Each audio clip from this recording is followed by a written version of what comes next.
Hello and welcome to the online platform of Rouse Academy for Competitive Exams. And I, Pragya Pandey, welcome you all to our very special series on Daily News Review.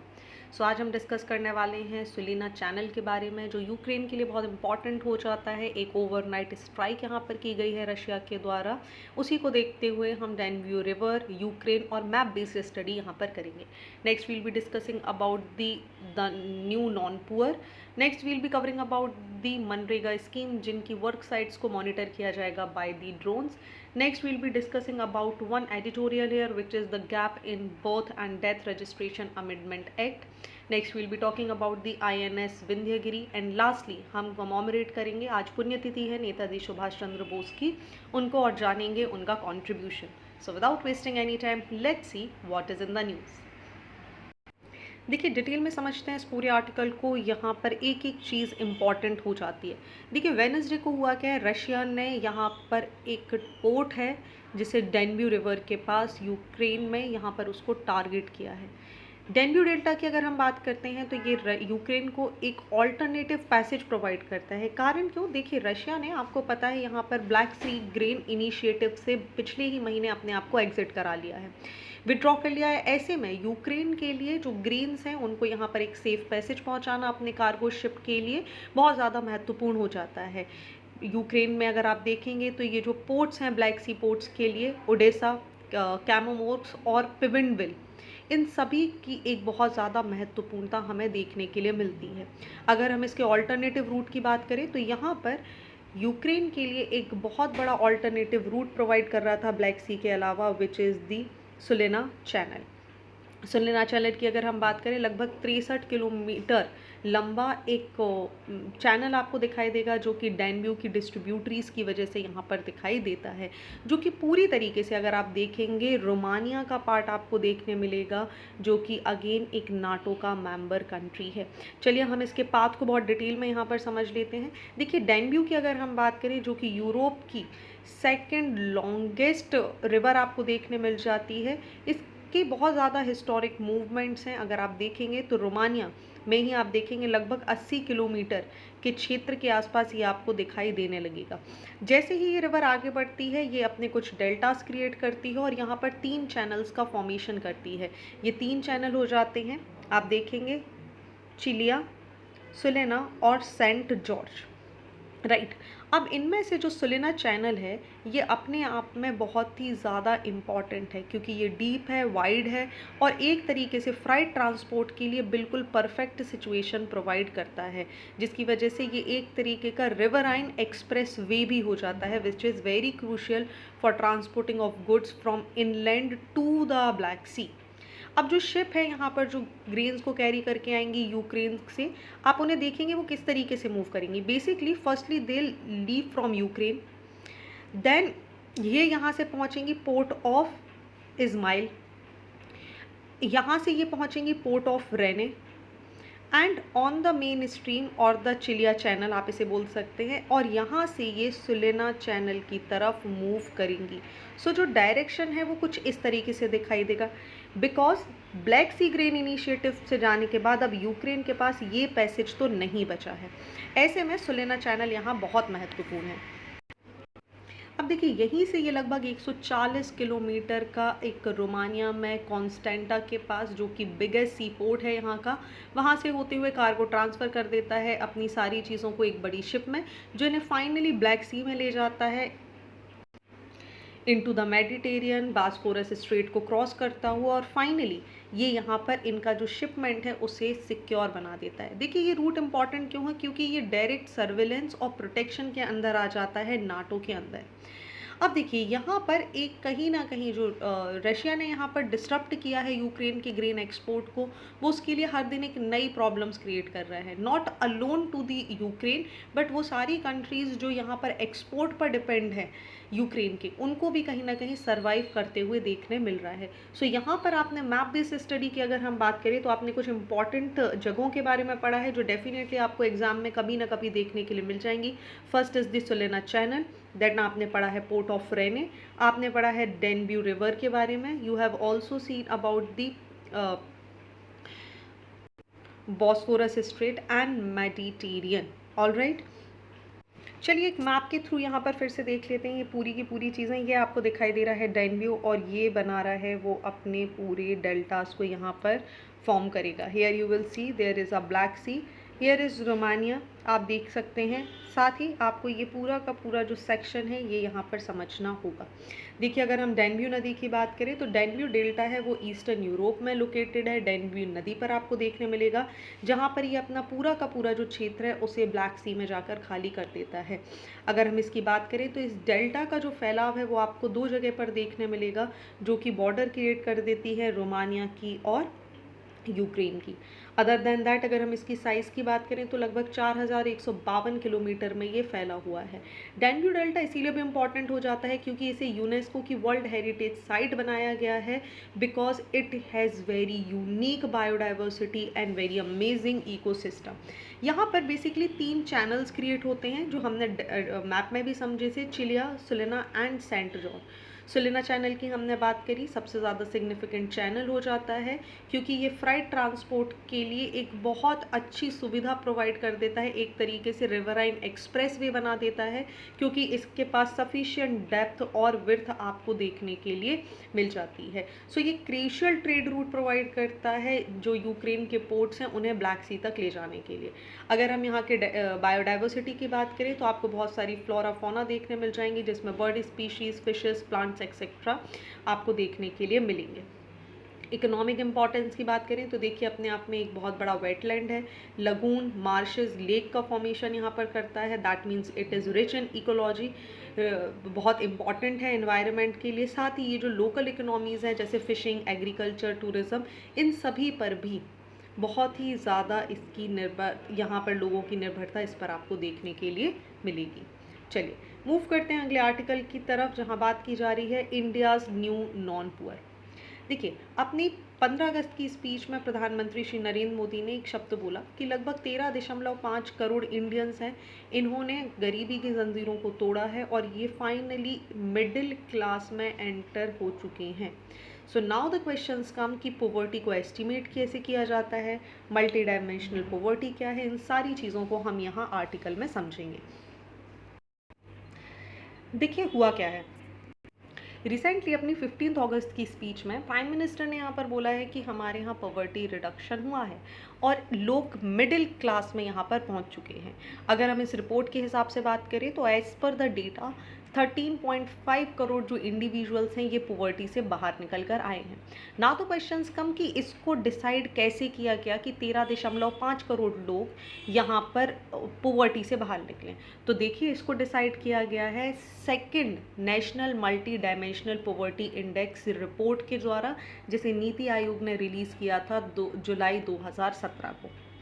ये जो report है ये represent कर रही है एक updated version of their first version which is published in 2021। वहीं 2023 के अगर हम एडिशन इंडेक्सेस की बात करें जो कि latest national family health survey से यहाँ पर लेकर आए गए हैं 2019 और 21 के बीच में, तभी भी आपको समझ में आएगा कि जो डिफरेंस है, you can see this clearly in this image. अभी मैं आपको इसको एक लार्ज पिक्चर में भी दिखाऊंगी।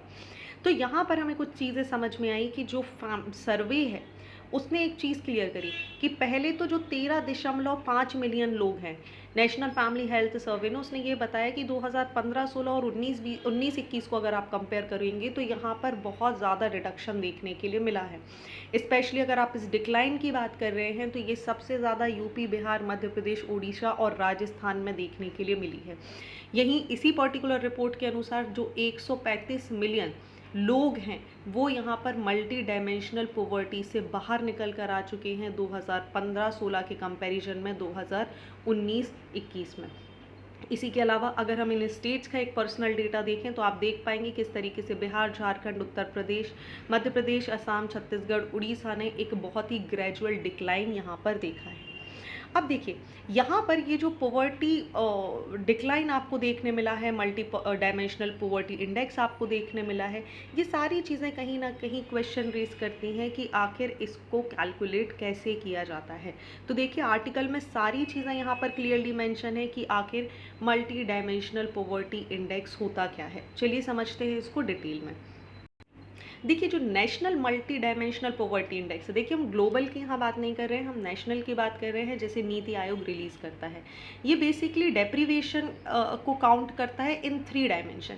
ये 3 डायमेंशन आपको कौन से देखने मिल जाएंगे? Health, nutrition, health and nutrition, education and standard of living. जब हम हेल्थ के अंदर बात करते हैं तो यहाँ पर आपको सब कैटेगरीज देखने मिल जाएंगी। फॉर एग्जांपल न्यूट्रिशन कितना है, चाइल्ड एडोलेसेंस मोर्टेलिटी कितनी है, मैटरनल हेल्थ किस तरीके से है। वहीं अगर हम एजुकेशन डायमेंशन की यहाँ पर बात करेंगे तो ये ट्रैक करता है स्कूलिंग ऑफ ईयर और स्कूल अटेंडेंस कितनी रही है।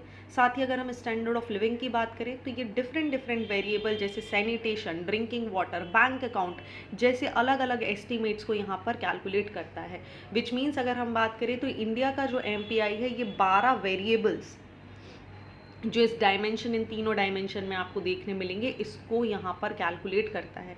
अब क्या ये मैथोलॉजी जिसके थ्रू उसको कंडक्ट किया जाता है, क्या ये इंडिया की यूनिक है? जी नहीं।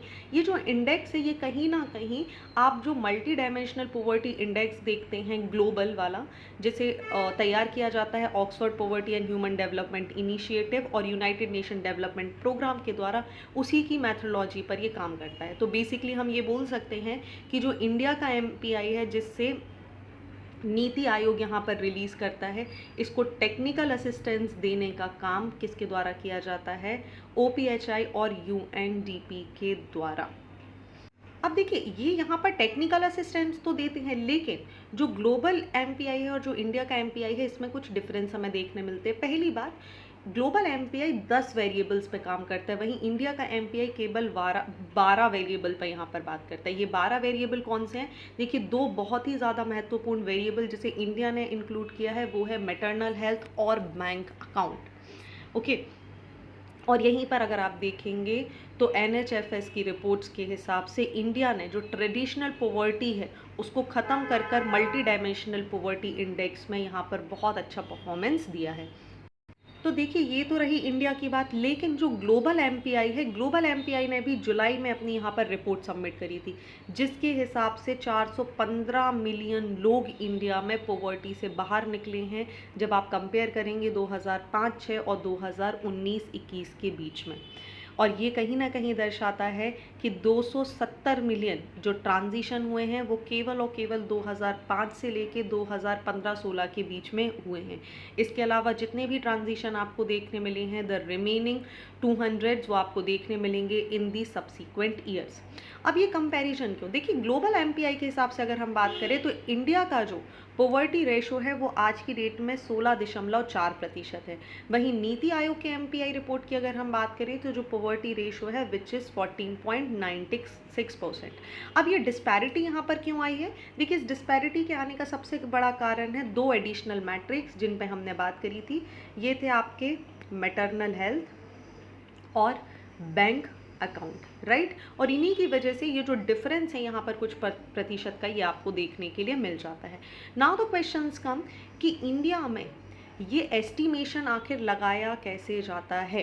देखिए इंडिया की अगर हम शुरुआती दौर की बात करें, 1901 की बात करें, तो Dadabhai Naoroji was the first person जिन्होंने अपनी किताब un British rule, poverty and un British rule in India को यहाँ पर पब्लिश किया था। और इन्होंने पहली बार यहाँ पर इंडिया में जो पॉवर्टी है उसको मेजर करने का काम किया था।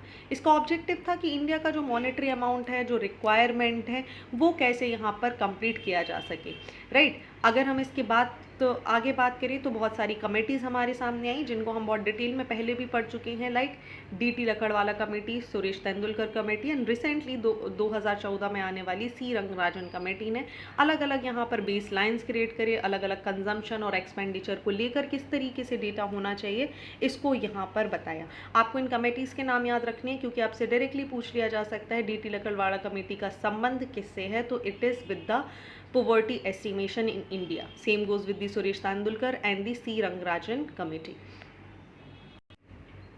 अब देखिए एक और सबसे बड़ा सवाल आके उठता है कि इंडिया में जब आप बात करते हो पॉवर्टी एस्टिमेशन की तो 2011 के बाद से हमारे पास कोई सेंसस नहीं हुआ है। हालांकि गवर्नमेंट ने डिक्लेयर किया था यहाँ पर कि 2017-18 में जो कंजम्पशन एक्सपेंडिचर है उसका सर्वे यहाँ पर बताया था, जिससे हमें जो रूरल कंजम्पशन है वो डिक्लाइन होता हुआ दिखा था, विच मीन्स अगर कंजम्पशन डिक्लाइन हो रहा है तो आप समझिए लोगों की परचेजिंग पावर कैपेसिटी यहाँ कम है, जिसका मतलब यहाँ पे शो करता है कि एक तरीके से पॉवर्टी बढ़ रही है। अब ऐसे में जब अपडेटेड कंजम्पशन डेटा हमारे पास नहीं है तो इकोनॉमिस्ट कहीं ना कहीं ऑल्टरनेटिव्स की तलाश करते हैं, जैसे नेशनल फैमिली हेल्थ सर्वे या फिर सेंटर मॉनिटरिंग इंडियन इकोनॉमी के सिस्टम। अब देखिए यहाँ पर बात आ जाती है, क्योंकि मिडिल क्लास की यहाँ पर बात की गई है, मिडिल क्लास को यहाँ पर डिनोट करा जा रहा है, तो एज ऑफ नाउ अगर हम बोले तो मिडिल क्लास का कोई सच डेफिनेशन हमारे पास नहीं है। यूजुअली हम बेसिक अंडरस्टैंडिंग के हिसाब से क्या आपका कंजम्पशन है, इनकम क्या है, एजुकेशन क्या है, उसके हिसाब से हम यहाँ पर एक एस्टिमेशन लगा लेते हैं। अगर हम इंडियन मिडिल क्लास को समझने की कोशिश करें तो माना जा सकता है वो सेमी अर्बन या फिर अर्बन एरियाज़ में रहते हैं, उनके पास एजुकेशन और हेल्थ केयर का एक्सेस है, वो कहीं ना कहीं सैलरी जॉब, स्मॉल बिजनेस या प्रोफेशंस में इन्वॉल्व हैं। इसी के अलावा ये सोशियो इकोनॉमिक मोबिलिटी के लिए भी बहुत ज़्यादा जिम्मेदार ग्रुप माना जाता है। प्राइवेट रिसर्च ऑर्गेनाइजेशंस की बात करें तो ये कहीं ना कहीं इंडिया के लिए एक मिडिल क्लास का डेटा तैयार करती हैं जो कि इनकम से रिलेटेड होता है, और इसी को ध्यान में रखते हुए एक रिपोर्ट आई थी जिसका नाम है the rise of the Indian middle class, जिसे पब्लिश किया था people research of Indian consumer economy price. इसने कैटेगराइज करा कि हाउस होल्ड को 4 ग्रुप्स में, destitute, aspirers, middle class and rich. Middle class group को यहाँ पर कैरेक्टराइज किया गया एक ऐसे ग्रुप में जिसकी एनुअल इनकम रेंज 5 लाख से 30 लाख रुपए के अंदर है। वहीं अगर हम हाउस होल्ड की बात करें, डेस्टिट्यूट, उनकी एनुअल इनकम की अगर आप बात करेंगे तो ये केवल और केवल आपको 1.25 लाख या उससे भी कम देखने मिलेगी। So this is basically the definition जो कि प्राइस ने यहाँ पर दी थी। ओके, चलिए बात करते हैं अगले आर्टिकल के बारे में कि अब ड्रोन्स यहाँ पर मॉनिटर करेंगे मनरेगा के कामों को। देखिए लगातार मनरेगा के कामों का बढ़ना, वर्कर्स की संख्या का यहाँ पर बढ़ते जाना, यहाँ पर ऐसी कैटेगरी में इनका सर्वेलेंस, एक चेक एंड बैलेंस बनाने के लिए फाइनली गवर्नमेंट ने डिसाइड किया है, union ministry of rural development ने, कि ये यहाँ पर ड्रोन सर्वेलेंस या ड्रोन सर्विसेज की मदद से मॉनिटरिंग करवाएंगे, सो दैट एक वेरिफिकेशन हो पाएगा, एक चेक एंड बैलेंस हो पाएगा, और यहाँ पर सर्वे के अलावा काम कैसा चल रहा है, इंस्पेक्शन क्या है, कंप्लीशन ऑफ वर्क क्या है, बाकी सारी चीज़ें का भी एक एस्टिमेशन यहाँ पर देखने के लिए मिलेगा। अगर देखिए हम इसको इस कैटेगरी के हिसाब से बात करें तो यहाँ पर 4 फंक्शंस के बारे में बात की जा रही है। पहला जो ऑन गोइंग वर्क है, ठीक है, किस तरीके से काम चल रहा है, ड्रोन सर्वे करेंगी कि प्रोग्रेस कितनी है ऑन गोइंग प्रोजेक्ट की। दूसरे पॉइंट की अगर हम बात करें तो यहाँ पर बात की जा रही है कंप्लीट वर्क्स की, दैट मीन्स ड्रोन इंस्पेक्ट करेंगे कि क्वालिटी कैसी है कंप्लीटेड प्रोजेक्ट की। थर्ड बात की जाए तो थर्ड यहाँ पे फोकस रखा जाएगा इम्पैक्ट असेसमेंट, ड्रोन यहाँ पर एड करेंगे, असिस्ट करेंगे जो भी इम्पैक्ट है मनरेगा प्रोजेक्ट का उन्हें समझाने में। और लास्टली यहाँ पर बात की जा रही है स्पेशल इंस्पेक्शन फॉर कंप्लेंट्स, यहाँ पर जो भी कंप्लेंट्स हैं ड्रोन इनको यहाँ पर रियल टाइम मॉनिटर करेंगे, एविडेंस गैदर करेंगे और उन्हें सॉल्व करने के लिए भी काम करेंगे। देखिए ड्रोन को यहाँ पर लाने का सबसे बड़ा रीज़न क्या है, जो करप्शन कंप्लेंट्स है मनरेगा में वो लगातार बढ़ती जा रही थी। ऐसे में मनरेगा के जो प्रोजेक्ट है वो कहीं ना कहीं हैम्पर हो रहे थे, और ऐसे इसको देखते हुए रियल टाइम मॉनिटरिंग करने के लिए, एविडेंसेस कलेक्ट करने के लिए और रिड्रेसल मैकेनिज्म क्रिएट करने के लिए यहाँ पर ड्रोन्स का इस्तेमाल किया जा रहा है। देखिए अब सवाल उठता है कि भाई इन ड्रोन्स को ऑपरेट कौन करेगा, इसकी फंडिंग कैसे होगी। तो इन ड्रोन्स को एक ऑम्बड्स पर्सन यहाँ पर ऑपरेट करेगा, जिसको डेजिग्नेटेड किया गया है मनरेगा एक्ट के अंदर में सारी डिस्ट्रिक्ट को लेकर। ऑम्बड्स पर्सन की अगर हम बात करें तो ये रिस्पॉन्सिबल होगा रजिस्ट्रेशन करने में, कंप्लेंट्स को सॉल्व करने में विद इन 30 डेज। साथ ही ड्रोन्स को यहाँ पर असिस्ट किया जाएगा इन efficient monitoring, grievance redressal and virtual verification of work यहाँ पर कंडक्ट कराया जाएगा। फंडिंग और इम्प्लीमेंटेशन की अगर हम बात करें तो स्टेट यहाँ पर किसी भी तरीके का एक्स्ट्रा फंड रिसीव नहीं करेंगे यूनियन गवर्नमेंट से ड्रोन डिप्लॉयमेंट के लिए। हालांकि स्टेट से एक्सपेक्ट किया जा रहा है that they will allocate funds for their administrative budget, लगभग 10% मनरेगा बजट में से इस पर्पज़ के लिए यहाँ यूज़ करना है। साथ ही यहाँ पर बात की जा रही है कि आप ड्रोन्स को परचेज मत करिए, बल्कि इनको हायर करिए किसी भी स्पेशलाइज्ड एजेंसी से, और इसके बाद काम ख़त्म होने के बाद आप इन्हें वापस भी कर सकते हैं। और इसी को लेकर एक सेंट्रलाइज्ड डेटा एनालिसिस बोर्ड बनाया जाएगा, एक डैशबोर्ड यहाँ पर क्रिएट किया जाएगा जिन सारे वीडियोज़ को, फोटोज़ को कलेक्ट करेगा जो ड्रोन की सहायता से ली गई हैं। इसी डैशबोर्ड में साथ ही देखिए यहाँ पर ये जो अप्रोच है ये एक तरीके से ट्रांसपेरेंसी को इन्हांस करने में, करप्शन को ख़त्म करने में, सेंट्रलाइज्ड डेटा स्टोरेज बनाने में और रियल टाइम सर्विलेंस के लिए भी बहुत ज़्यादा महत्वपूर्ण हो जाती है। अगर हम मनरेगा में रूरल एस्टिमेशन को देखें तो आप पाएंगे कि लगभग 6.49 करोड़ जो हाउस होल्ड है वो यहाँ पर मनरेगा में आपको काम करते हुए दिखाई देंगे। और इसी की वजह से एक पॉजिटिव जो हाउस होल्ड इनकम है, जो एग्रीकल्चर प्रोडक्टिविटी है, वो भी मनरेगा से कहीं ना कहीं जुड़ी होती है। ऐसे में इस तरीके के डाउट्स आना जहाँ पे करप्शन के चार्जेस लगना विच आर नॉट गुड। चलिए बात करते हैं अगले आर्टिकल के बारे में। एडिटोरियल है, बहुत ही इंपॉर्टेंट है।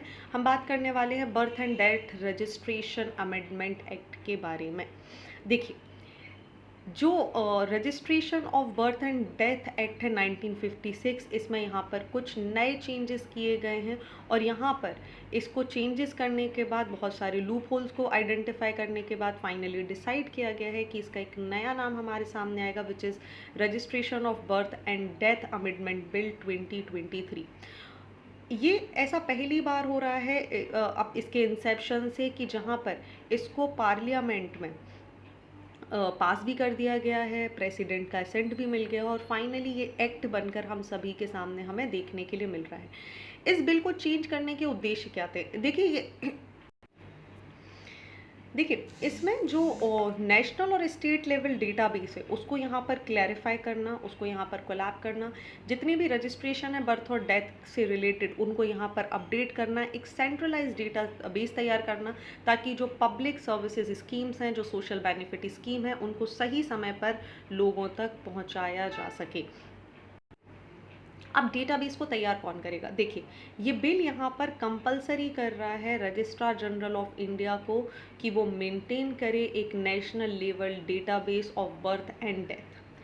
एंड जो चीफ रजिस्ट्रार है बर्थ एंड डेथ के सारे स्टेट्स में, उनको इस तरीके के स्टेट लेवल डेटाबेस को यहाँ पर तैयार करना है ताकि एक पोर्टल यहाँ पर क्लियर हो सके जो कि अप्रूव किया जाएगा by the registrar general of India.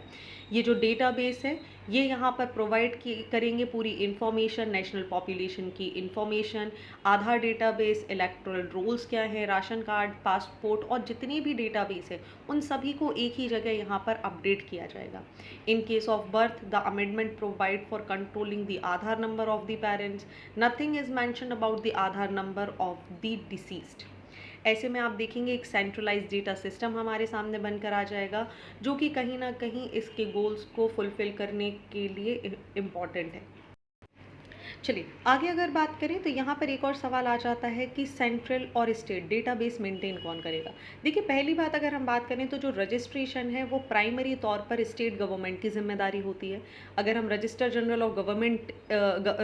General of India की बात करें तो उनका रोल है ये पूरे जो रजिस्ट्रेशन हुए हैं इस सिस्टम को कोऑर्डिनेट करना और इनको यूनिफाई करना। वहीं सेंट्रल डेटाबेस की अगर हम बात करें तो ये बाय डिफ़ॉल्ट कॉम्प्लीमेंट करता है स्टेट लेवल डेटाबेस को। बट यहाँ सवाल ये आ जाता है कि नेसेसरी क्या है एक सेपरेट नेशनल लेवल डेटाबेस की जब आपके पास ऑलरेडी स्टेट का डेटाबेस है। नेक्स्ट यहाँ पर एक और भी सबसे बड़ा डाउट आ रहा है बिल में जिस पे सवाल किए जा रहे हैं वो है शेयरिंग इन्फॉर्मेशन। देखिए सेंट्रल डेटाबेस जो है वो इन्फॉर्मेशन को एक्सेसिबल बना देगा सारी अथॉरिटीज़ के लिए एक नेशनल लेवल पर। बट सोचिए, if those authorities require information from the database of registered birth and death to update their database, it is requires mandate in law or executive order. In this particular act what is happening, there is need only an enabling provisions of information sharing considered birth and death registration are only public document, otherwise nothing is a public document. इसके अलावा एक और concern यहाँ पर है database listing को लेके। देखिए कुछ डेटाबेस को यहाँ पर लिस्ट करना, यहाँ पर पार्लियामेंट के कॉन्टेक्स्ट में अगर हम बात करें तो जो कुछ डेटाबेस है उसको कंसीडर किया गया है पार्लियामेंट द्वारा, और बाकी को फ्यूचर एडिशन या गवर्नमेंट के जो भी क्वेश्चन होंगे उसके आधार पर छोड़ दिया गया है। पार्लियामेंट का यहाँ पर जो रोल है वो यहाँ पर दैट माइट बी अंडरमाइन, और फ्यूचर एडिशन है वो भी यहाँ पर सब्जेक्ट का विषय बनते हैं। फॉर एग्जांपल जो एडिशन है डेटाबेस का विदाउट पार्लियामेंट्री अप्रूवल या पोटेंशियली इम्पैक्ट क्या होगा फैमिली प्लानिंग प्रोग्राम्स का, ये कहीं ना कहीं क्वेश्चन में नज़र आते हैं। नाउ द क्वेश्चन कम्स कि सर्टिफिकेट जो कॉज ऑफ डेथ है उसका क्या होगा।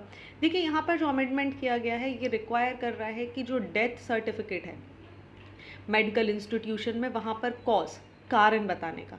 अब चैलेंजेस यहाँ पर ये हैं कि जो मेडिकल प्रैक्टिशनर हैं they are not always arriving at a definitive diagnostic time. ऐसे में किसी भी व्यक्ति की मृत्यु क्यों हुई है उसका एग्जैक्ट कारण बता पाना यहाँ पर थोड़ा असंभव हो जाता है। इसी की वजह से आप देखेंगे अगर non standard cause of death होती है तो उसको यहाँ पर प्रैक्टिशनर के मेडिकल चार्ट में हो जाएगा, जो कहीं ना कहीं प्रॉब्लम क्रिएट करेगा। इसी के अलावा देखिए अगर मेडिकल फैसिलिटीज़ के बाहर किसी की मृत्यु होती है, ऐसे में उसको डेटाबेस को प्रोवाइड करना भी अपने आप में एक सवाल का विषय है।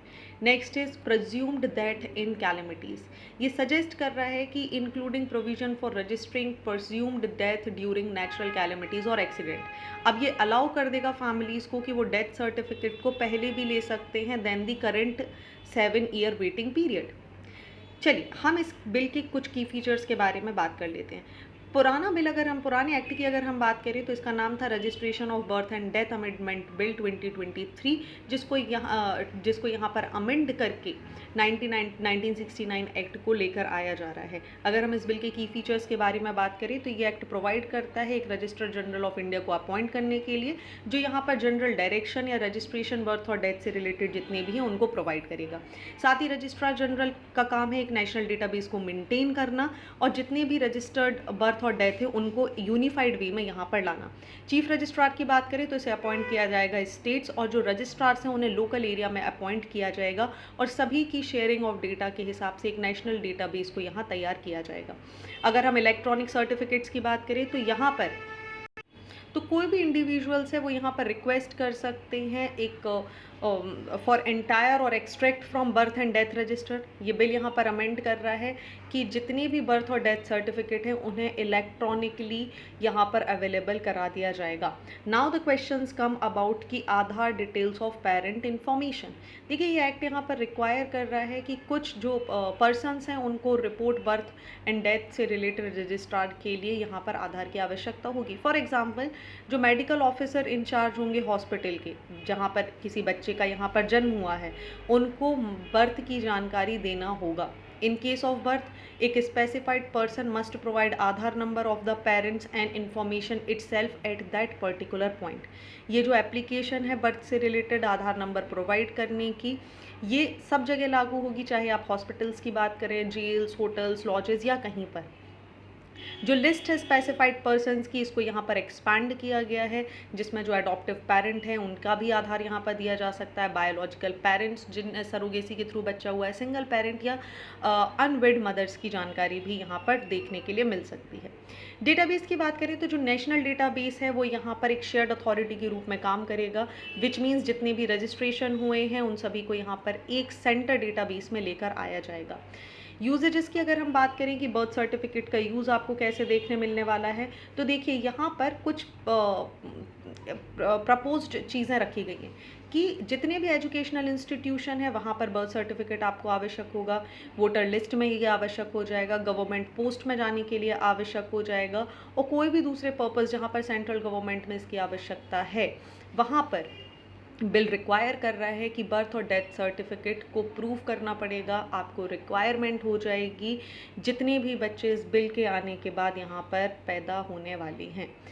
All right, now the questions come, what is the appeal process. देखिए इंडिविजुअल यहाँ पर अपील कर सकते हैं, ऑर्डर दे सकते हैं रजिस्ट्रार या डिस्ट्रिक्ट रजिस्ट्रार को या चीफ रजिस्ट्रार को। अपील्स को 30 दिनों के अंदर यहाँ पर सुलझाया जाना ज़रूरी है, और जो भी डिसीजन है वो डिस्ट्रिक्ट रजिस्ट्रार या चीफ रजिस्ट्रार के द्वारा 90 दिनों के अंदर रिड्रेस कर दिया जाएगा।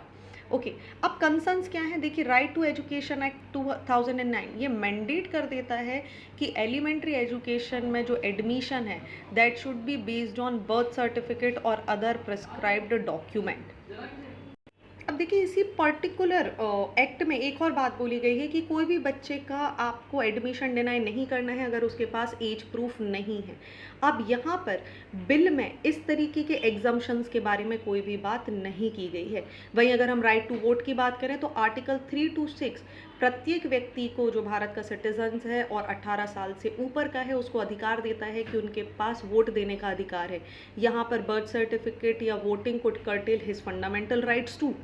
वहीं अगर हम बात करें आधार जजमेंट, तो देखिए रिसेंटली पुट्टास्वामी केस में राइट टू प्राइवेसी की बात की गई है, आर्टिकल 21 को निकाल कर लाया गया है और ऐसे में गवर्नमेंट यहाँ पर आधार का इस्तेमाल करेगी, उस पर भी सवाल लगाए जा रहे हैं।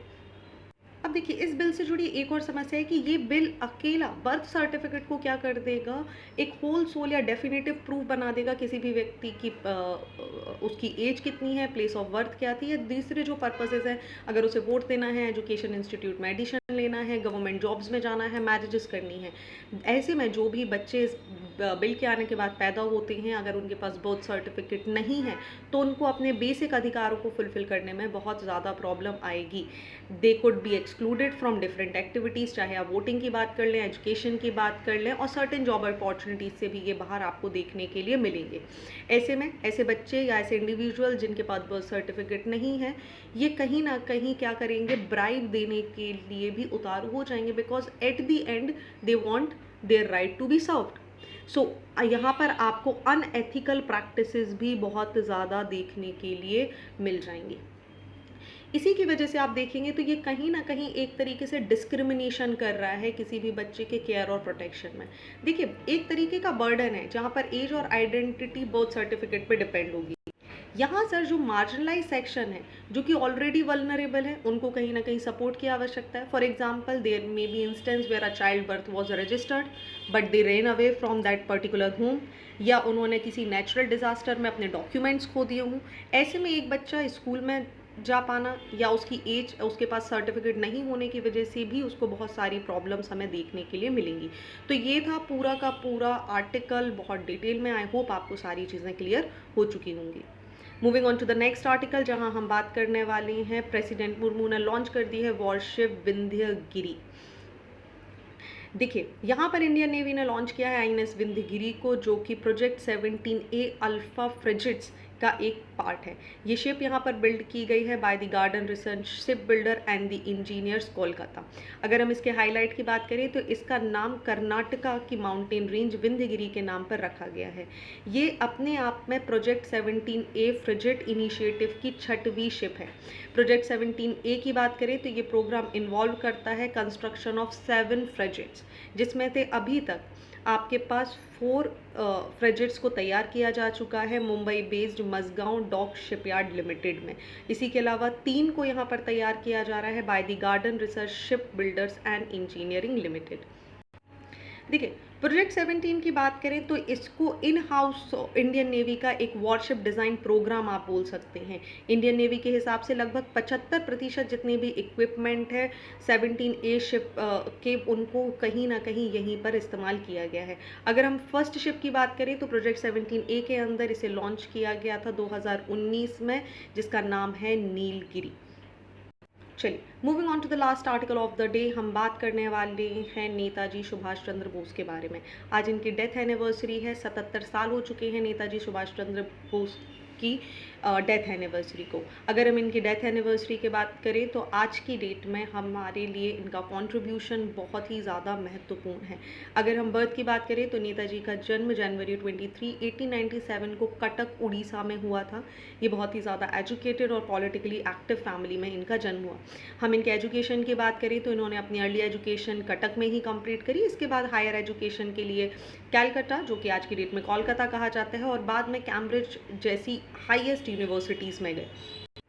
साथ ही आप एक और चीज़ याद रखेंगे, जो 23 जनवरी का दिन है, इसे पराक्रम दिवस के रूप में यहाँ पर सेलिब्रेट किया जाता है। अगर हम अर्ली लाइफ पीरियड की बात करें तो हाईली इन्फ्लुएंस थे स्वामी विवेकानंद की टीचिंग से और उनको ही अपना स्पिरिचुअल मानते थे। वहीं अगर हम बात करें तो इनके जो मेंटर थे वो थे चित्तरंजन दास। इन्होंने वर्क किया फॉर द दास न्यूज़पेपर और बाद में इन्होंने अपना खुद का न्यूज़पेपर जिसका नाम है स्वराज, उसको भी यहाँ पर लॉन्च किया था। 1920 की अगर हम बात करें तो he was successfully pass the civil services examination और फाइनली अपनी एकेडमिक अचीवमेंट यहाँ पर इन्होंने दिखाई। अप्रैल 1921 की बात करें तो इन्होंने नेशनलिस्ट मूवमेंट में यहाँ पर पार्टिसिपेट लिया, फ्रीडम ऑफ इंडिया में पार्टिसिपेट लिया और एक बहुत बड़ा मोमेंटस डिसीजन में लिया। What was that decision? इन्होंने डिसाइड किया कि ये रिज़ाइन कर देंगे अपनी कैंडिडेसी से for the civil services and promptly return to the India to join the growing movement for Indian independence. Leadership की बात करें तो महात्मा गांधी के नॉन कोऑपरेशन मूवमेंट से बहुत ही ज़्यादा इंस्पायर थे और इसी को देखते हुए इंडिया के स्ट्रगल और इंडिपेंडेंस के लिए इन्होंने यहाँ पर पार्टिसिपेट करना चालू कर दिया। बाद में ये ज्वाइन कर लेंगे इंडियन नेशनल कांग्रेस और ग्रेजुअली इसके एक इमर्जिंग लीडर के रूप में निकल कर आएंगे। इसी के साथ ये प्रेसिडेंट बन जाएंगे ऑल इंडिया यूथ कांग्रेस के 1928 में। वहीं बोस की अगर हम बात करें तो बाद में इन्हें इलेक्ट कर दिया जाएगा president of Indian national Congress again in 1938 and 39। 1939 का टाइम वो था जब त्रिपुरी का जो कांग्रेस अधिवेशन में हुआ था, वहाँ पर पट्टाभी सीतारमैया भी यहाँ पर पार्ट ले रहे थे और ऐसे में बोस ने गांधी जी की बात को मानते हुए यहाँ से अपनी पोस्ट पर रिज़ाइन कर दिया था। जब हम बात कर रहे हैं त्रिपुरी अधिवेशन की तो हम बात कर रहे हैं मध्य प्रदेश की। साथ ही अगर हम बात करें तो इन्होंने देखिए एक फॉरवर्ड ब्लॉक यहाँ पर बनाया था जो कि अपने आप में इसका होल सोल पर्पस था एक पॉलिटिकल लेफ्ट और मेजर सपोर्ट को यहाँ पर क्रिएट करना इन हिज होम स्टेट। आगे अगर हम बात करें तो इन्होंने दो बहुत ही महत्वपूर्ण नारे दिए, दिल्ली चलो, इंडियन नेशनल आर्मी को इस्टेब्लिश किया यहाँ पर।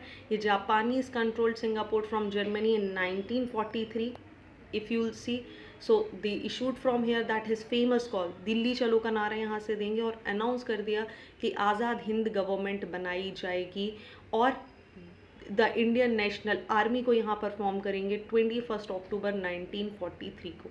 अगर हम INA की बात करें तो इसको सबसे पहली बार फॉर्म किया गया था अंडर दी मोहन सिंह और Japanese major Iwaichi Fujiwara. I hope आप सभी लोग इस बात से परिचित होंगे।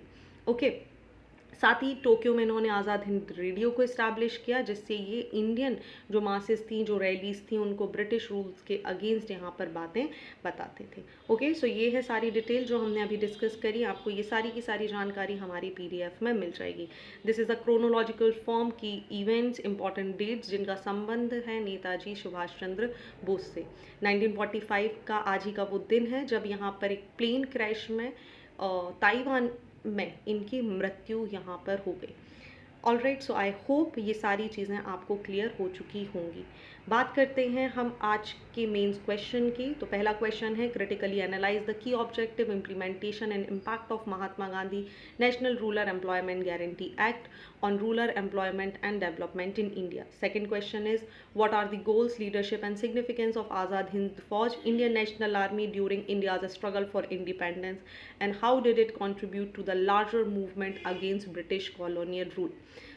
आप अपने आंसर हमारी वेबसाइट rousacademy.in पर जाकर अपलोड कर सकते हैं। इसका लिंक आपको कमेंट सेक्शन में मिल जाएगा। Thank you for watching this video. Do not forget to hit like button, comment your valuable feedback and also press the subscribe button to never miss any updates. Thank you and see you tomorrow.